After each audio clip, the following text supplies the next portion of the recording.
I unintentionally had an affair shortly after our first child was born, and I've never been so scared of losing something in my life. I'm concerned that my fiancé might end our relationship, and I fully acknowledge that it's my fault. It was a mistake, and I can genuinely swear that it was, even if it might sound foolish. I'm seeking advice on what steps to take before I potentially make any more wrong decisions that could jeopardize everything. My fiancé, who is 30 years old, and I, at 28 years old, welcomed our baby daughter into the world 5 months ago, and it was an incredibly joyful moment in our lives.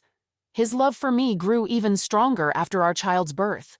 Everything appeared perfect, but my regrettable choices now have me fearing that I might lose it all. I met my fiancé almost 10 years ago, right around the time I turned 18. My parents were exceptionally strict and seldom allowed me to attend or host parties. I had a typical upbringing with my parents and 2 sisters. Since I was a child, I eagerly anticipated my 18th birthday because I knew it would grant me a bit of freedom. I had a friend named Anna who had a much more relaxed upbringing as an only child. She promised to throw a birthday party for me at her house.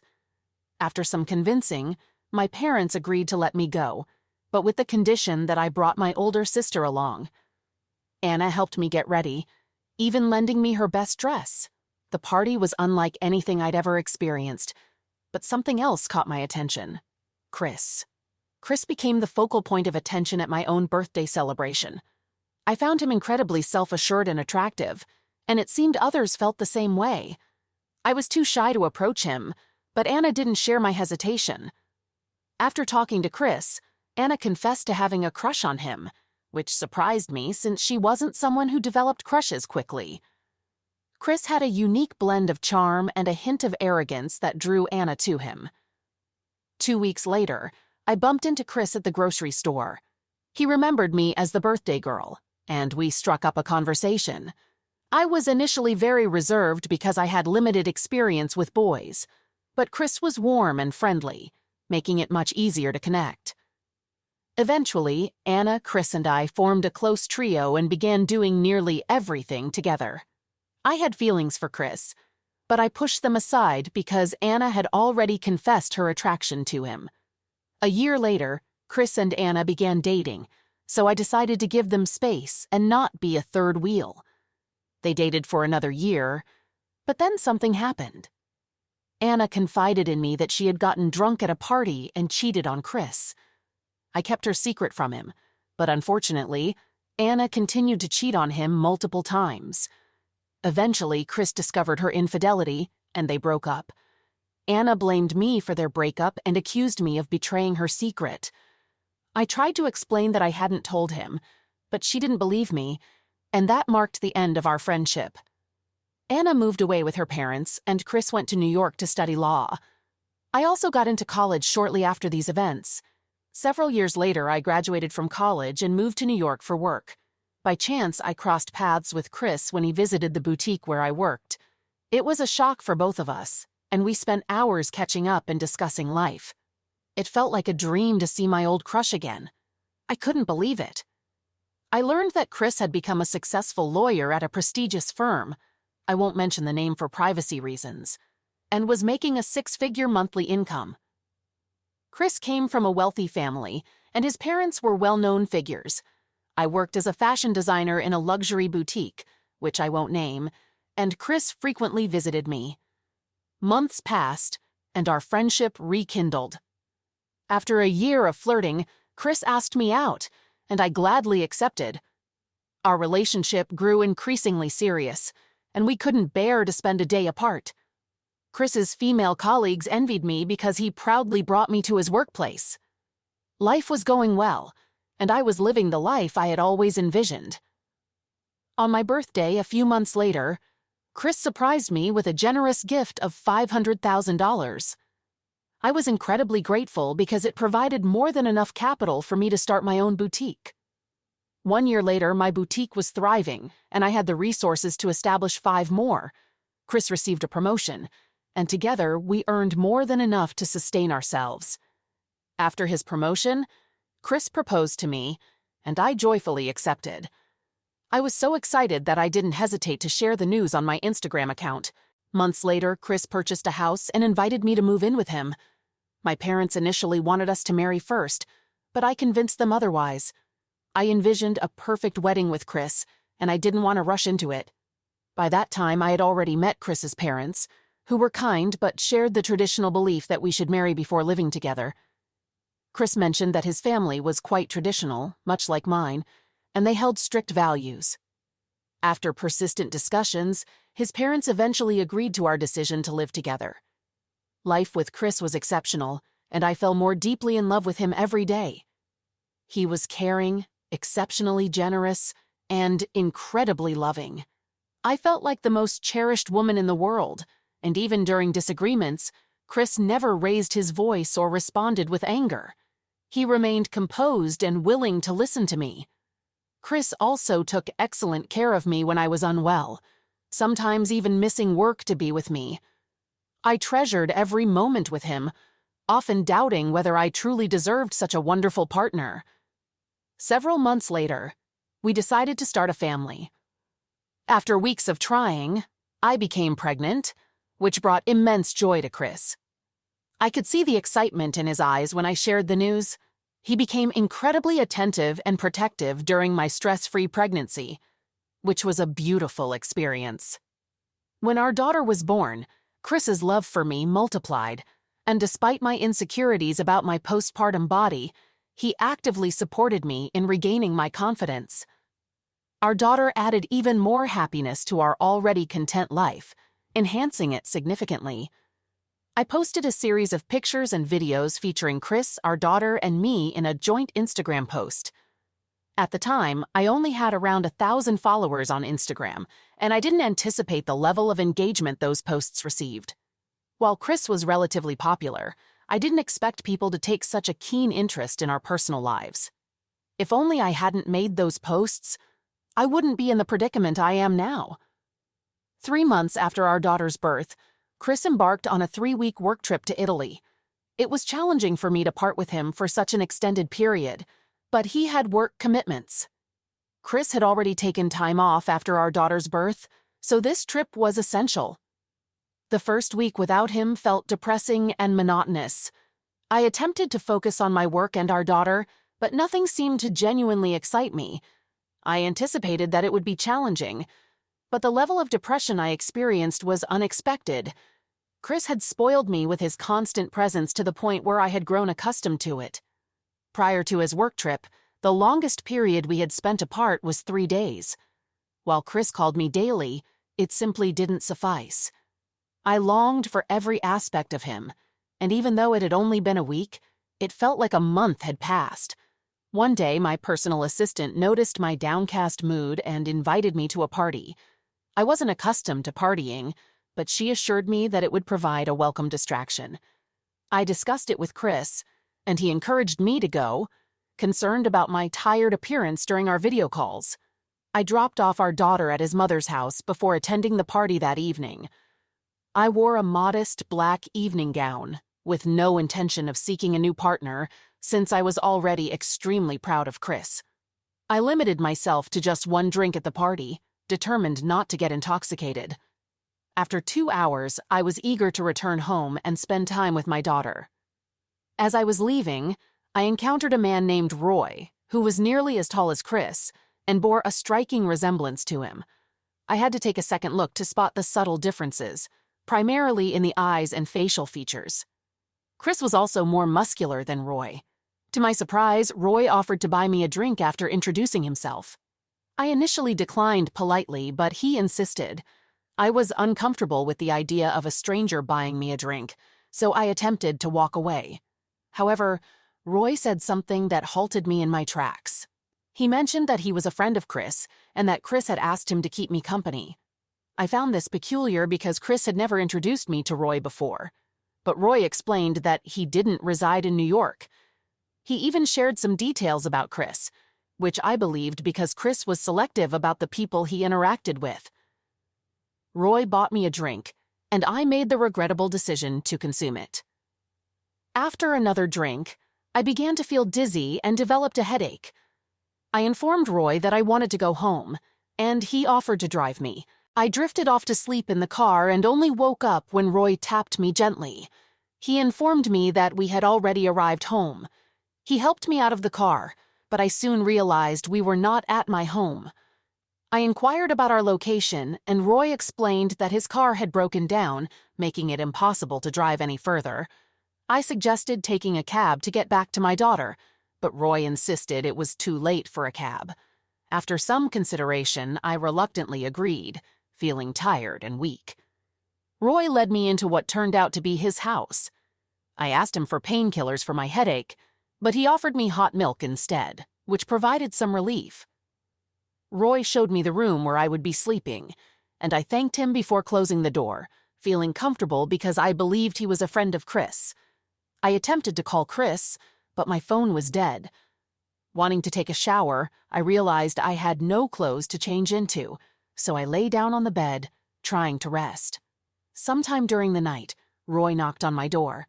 I opened it to find him standing there, clad only in a towel, completely shirtless with wet hair.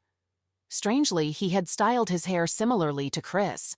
While he already bore a striking resemblance to Chris, now the resemblance seemed even more pronounced. I asked him what he needed, and he explained that he was searching for his shirt. After retrieving his shirt, he noticed that I hadn't taken a shower and offered me his shirt, insisting that I put it on. Feeling somewhat dizzy, I decided to take a hot bath. While I was in the bath, Roy entered the bathroom completely unclothed. I was too stunned to utter a word and too fatigued to move. He simply stood there silently, watching me for an extended period. I eventually snapped out of my trance and demanded that he leave. My thoughts raced to Chris and how he would react if he knew I had seen his friend unclothed. Roy ignored my request and proceeded to look at me. I was bewildered, as I was intoxicated, and witnessing his actions felt both wrong and strangely arousing. It didn't help that I had been sexually frustrated for over 3 weeks, given Chris's busy schedule in the 2 weeks leading up to his trip. I succumbed to temptation, and before I knew it, I found myself engaging in self-touch. I knew it was wrong, and I shouldn't have done it, but once I started, I couldn't stop. What made it worse was that Roy bore a striking resemblance to Chris, almost like I was looking at my husband. Things escalated quickly, and Roy joined me in the tub, and we had physical closeness. The following morning, waking up next to a stranger, I realized I had committed a grave mistake, the biggest of my life. My head throbbed with a painful sensation that went beyond a mere hangover. I discovered that Roy had spiked my drink with some sort of medication. Shockingly, Roy confessed that he had been hired by someone to make me cheat on my husband, claiming that his job was now complete. He left me alone in the house. While I had given consent, I knew I had done so under the influence of the pills. Yes, he left me alone. This man gave pills to me and then disappeared. I had cheated on my husband, believing I was with him due to the pills' effects, which accentuated the similarities between them. Upon returning home, I felt like a cheat, unable to even look at my daughter because of the overwhelming guilt. Chris had treated me like royalty, and I had shattered his trust. I shouldn't have gone to the party in the first place. I hadn't even had the chance to contemplate who had hired Roy. I was too consumed by my own depression. It's been a week since I cheated on my husband, and it's still a week until he returns home. I'm at a loss for what to do. I've been avoiding all his calls because I lack the courage to hear his voice. Facing him in a week's time feels daunting. I've shared my story, and I urgently need your advice. It was an accident, but I still cheated. Should I confess the truth or tell a lie? I can't live with myself like this. I'm overwhelmed by guilt. Please give me some guidance. I feel so powerless. Update. Hi everyone. It's been 5 months, and I wanted to share how things have been going. Some of you in the comments called me a fool, and honestly, I deserved it. As soon as Chris returned, I followed most of your advice and confessed the truth. I had never seen such disappointment and pain in his eyes before. He stared at me in silence for what felt like an eternity. It seemed like I had lost all his respect. After a while, he quietly retreated to his study, locking the door for hours. It was the most agonizing time of my life. I cried my heart out, but I refrained from knocking on the door. It would have been selfish of me. He had every right to be angry, so I gave him space. I was prepared to accept whatever decision he made, even if it meant him leaving me. I had brought shame upon myself, and I knew I had been naive. 2 days later, Chris forwarded a message to me. The message contained pictures of me leaving the party with Roy, and it detailed what had happened that night. Chris, being a lawyer, enlisted the help of his friends to trace the message back to Anna. Yes, Anna. She had hired Roy with the intention of sabotaging our relationship. I was furious, and with Chris's assistance, we located Roy. When we threatened to involve the authorities, he led us to Anna.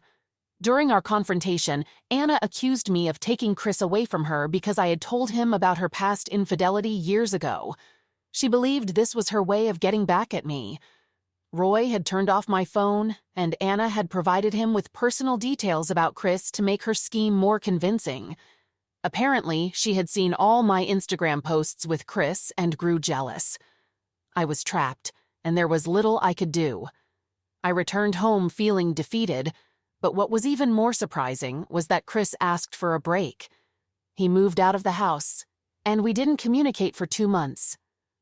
It was a miserable period for me, but my daughter brought some solace. After 2 months, Chris eventually forgave me, confessing his deep love and saying he couldn't bear to lose me. I was shocked, elated, and immensely grateful because I never thought he'd come back. 2 months later, we got married, with our daughter as the adorable little bride who could barely walk.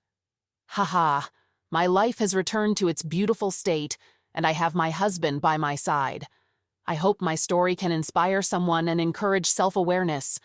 I was fortunate to have a husband willing to forgive me. Thank you to everyone who commented and advised me to tell my husband the truth.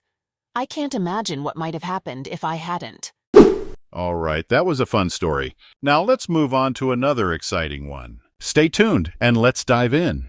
On a somber evening in April 2015, the catastrophic 7.8 earthquake in Nepal struck, shaking the land there and deeply affecting us. As medical professionals, my fiancé and I were riveted to the TV, watching the tragedy unfold. The reports were heart-wrenching. Over 8,000 people had died, and hundreds of thousands were displaced. The scale of the disaster was immense, but for my fiancé, who had family from that region, the tragedy hit even closer to home. Her emotional reaction was palpable. Her deep connection to the affected area was written all over her face and in the sadness in her eyes.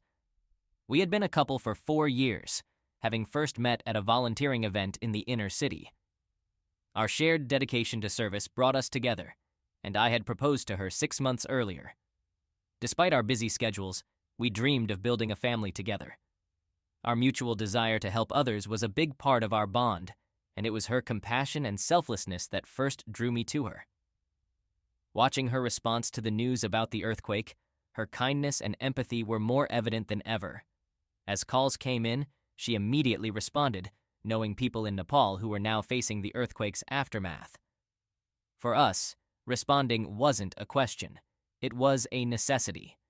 We had experience traveling internationally to help disaster victims, working with groups like Doctors Without Borders. Thinking about our next move, I recalled all the times we had volunteered together. Our shared goal to ease suffering brought us closer, and it was in these moments that I truly saw her deep compassion and genuine care for those in need. We had talked about starting a family and building a future together, but life had always pushed that dream further away. We had even thought about adopting if having our own children didn't work out. But with the Nepal earthquake crisis at hand, the need to make a difference took priority. We felt driven not just to watch, but to actively help, motivated by our shared responsibility and love for humanity. Little did I realize that this would be a pivotal moment, not just for those in Nepal, but also for our relationship.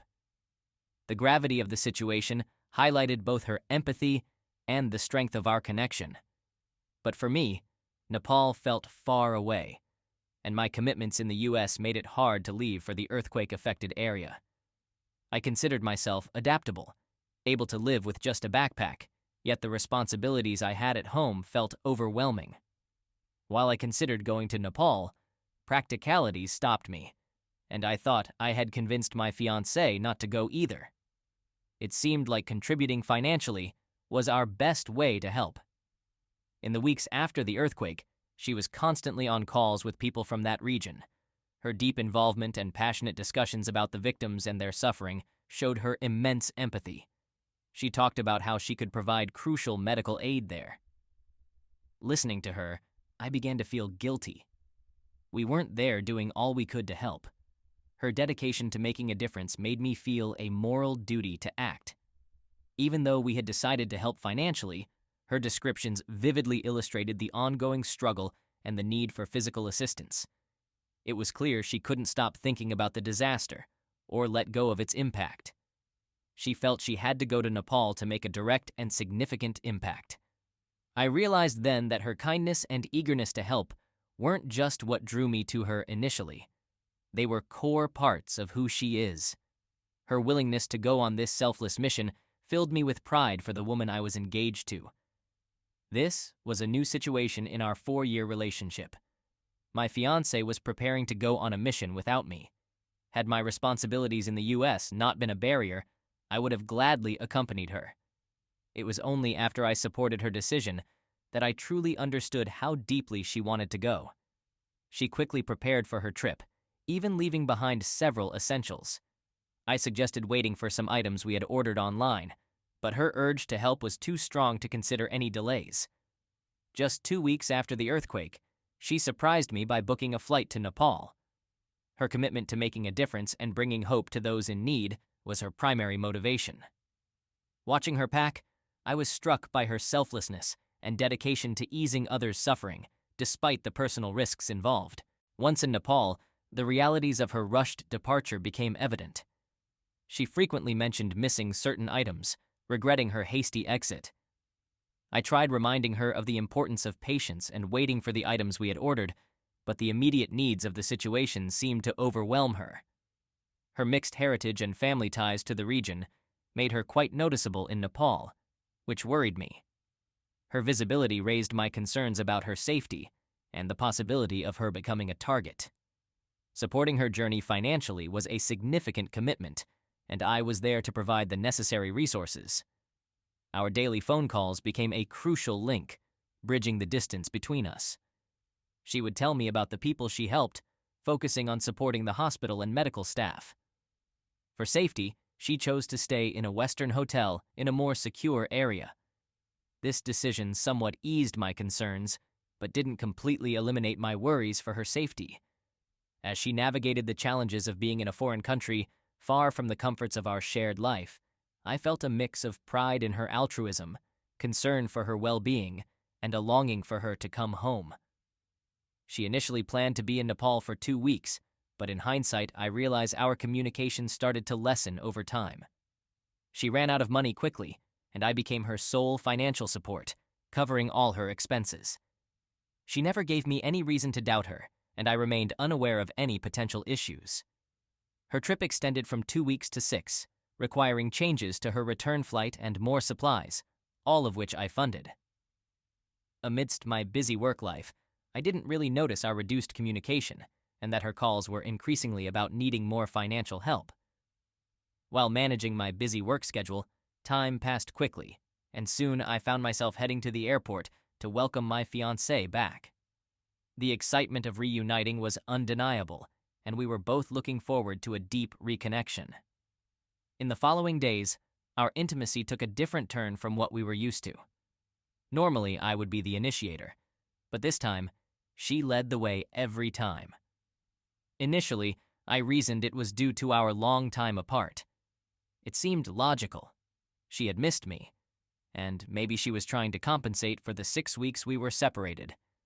However, something seemed off. The intimacy felt more like a chore for her, rather than a genuine expression of our love. It lacked the natural, heartfelt quality we previously shared. I dismissed these concerns, thinking they were just the result of our long separation and our mutual eagerness to reconnect physically. Unbeknownst to me, There were deeper layers and hidden truths to this shift in our relationship. I accepted her newfound affection, not suspecting any hidden reasons behind it. About a month after she returned from Nepal, however, I began to feel that something was off. She was constantly on her phone, even when we were together, seeming distracted as if her mind was far away even though she was physically with me. This made me wonder if something significant had happened during her trip. The sense of discomfort stayed with me, and 2 months later, she revealed something startling. She was pregnant. I was in shock. We hadn't planned for a pregnancy, and she was supposed to be on birth control. Confused, I asked how she could have gotten pregnant. At first, she said she had forgotten to take her pill, but this didn't seem right to me. She was usually so responsible, and we always had her birth control pills delivered on time. Then her story changed. She explained that being in Nepal, seeing the earthquake's impact and working in the hospitals, made her realize she wanted to start a family. Although her explanation about wanting to start a family after her experience in Nepal was more understandable, I was troubled by the fact that she hadn't discussed such a significant decision with me. We had talked about starting a family, but for her to make this choice on her own was disconcerting. As I processed this, the dynamics of our relationship began to change. I was torn between the happiness of expecting a child and the unease about how and why she made this decision. The trust that had been the foundation of our relationship now seemed delicate, as though the tremors from Nepal had metaphorically reached us, altering the contours of our life together in unforeseen ways. When I pushed her for a more detailed reason behind her pregnancy, all she offered was an apology. This apology was telling. It indicated that something was off, and my gut feeling was that there was more to this story. With suspicions growing, I realized I needed to find out the full truth of this unexpected turn of events. When she left her phone unattended to shower, I saw a chance to find out more. She often used WhatsApp to talk to her family overseas, so I quickly linked her WhatsApp to my laptop using the QR code. The discoveries I made were astonishing. In Nepal, she had started a romantic relationship with a local man. Their messages were full of love, and they shared non-explicit photos of their time together. It was clear they were having an affair, though she seemed to struggle with the decision, possibly because of safety worries or realizing it was just a fantasy. To add to the shock, she had been sending him money, and it turned out that some of the funds I had given her for her trip were being used to support him. This betrayal weighed heavily on me, leaving me reeling with a mix of anger, hurt, and deep disappointment. The trust that had been the core of our relationship was now shattered, and the impact of her actions brought us to a junction in our lives that I had never anticipated. Processing all the information and understanding the full scope of what happened took me a couple of days. As I connected the dots, the picture became clearer, including her post-trip behavior, the newfound warmth, and the shocking disclosure of her affair. The pieces of the puzzle started to fit, except for one question. Why did she decide to get pregnant? Then it hit me. Maybe during the affair, she neglected birth control, possibly because she hadn't intended to be unfaithful initially. With this realization, I confronted her, laying out all the evidence and the timeline of events. She was visibly shaken, repeating, "Oh my God," over and over. I asked her how long she had planned to keep up this charade, and she confessed she didn't have a clear answer. She admitted to getting caught up in the moment, failing to think about the ramifications of her actions. Her shock grew when I firmly stated that I couldn't accept what had happened. She was astounded by the idea that I might leave her for having an affair and being pregnant with another man's child. In her misguided thinking, she assumed I would stay because of the unborn child, almost equating it to the adoption we had once considered. She seemed unable to understand the significant difference between going on a trip, having an affair, risking my health with unprotected sex, and coming back pregnant by another man. The seriousness of her actions briefly made me wonder if the child could be mine, but this thought vanished once the full truth emerged. Our trust was shattered, leaving us both at a crucial juncture, confronting a situation we never imagined.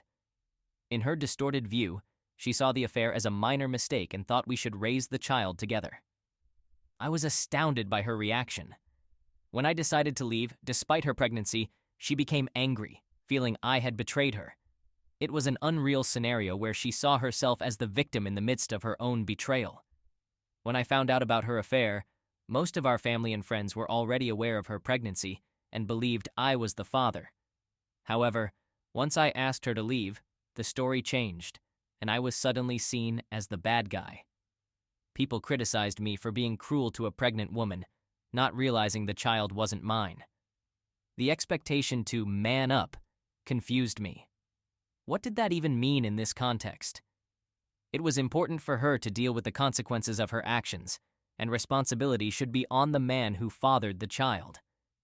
Faced with our friends' biased views, I decided to distance myself from them, understanding they couldn't grasp the full extent of what happened.